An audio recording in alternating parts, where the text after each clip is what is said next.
ரத்தனை யானை முகத்தினை இந்த நிலம்பரை போலும் மீற்றினை நந்தி மகந்தனை ஞான குழுந்தினை புந்தியில் வைத்தடி போட்டுகின்றோம். ஓம் கணபதியே போற்றி. அந்த சொம்புல இருக்க பாலை எடுத்து இதில் ஊத்துங்க. கனகமழை பொழிகின்ற காருண்ய மேகமே, லக்ஷ்மி தாயே வந்தருள்வாயாக. செங்கமல மலர் போன்ற சிங்கார முகம் கொண்ட திருமகளே போற்றி போற்றி.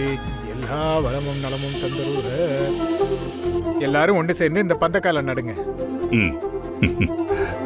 நீங்களும் வாங்க.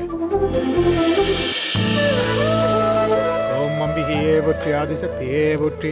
நின்றும் இருந்தும் கிடந்தும் நடந்தும் நினைப்பது உன்னை என்றும் வணங்குவது உன் மலத்தால் எழுதாமறையின் ஒன்றும் மறும்பொருளே அருளே உமையே உமையத்து அன்றும் பிறந்தவளே ஐயா முத்தி ஆனந்தமே அபிராமித்தாயே போற்றி போற்றி.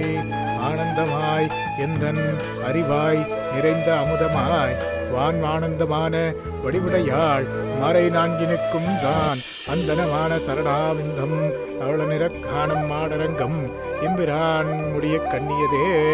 ஓம் ஆதிசக்தியே போற்றி. ஓம் அபிராமித்தாயே போற்றி போற்றி. ஓம் அம்பிகையே போற்றி. ஓம் நாராயணியே போற்றி. அதிசயமான வடிவுடையாள் அரவிந்தமெல்லாம் துதிசயமான சுந்தரவல்லி துணையிரதி அதிசயமானது அவசயம்மான் முன்பாத்தவர்தம் அதிசயமான அன்றோ வாமபாகத்தை அவ்வியதே. உரைகின்ற நெஞ்சிருக்கோயில் என்கேழ்வர் ஒரு பக்கமோ மறைகின்ற நான் மறையின் நதியோ முடியோ அந்தம் நிறைகின்ற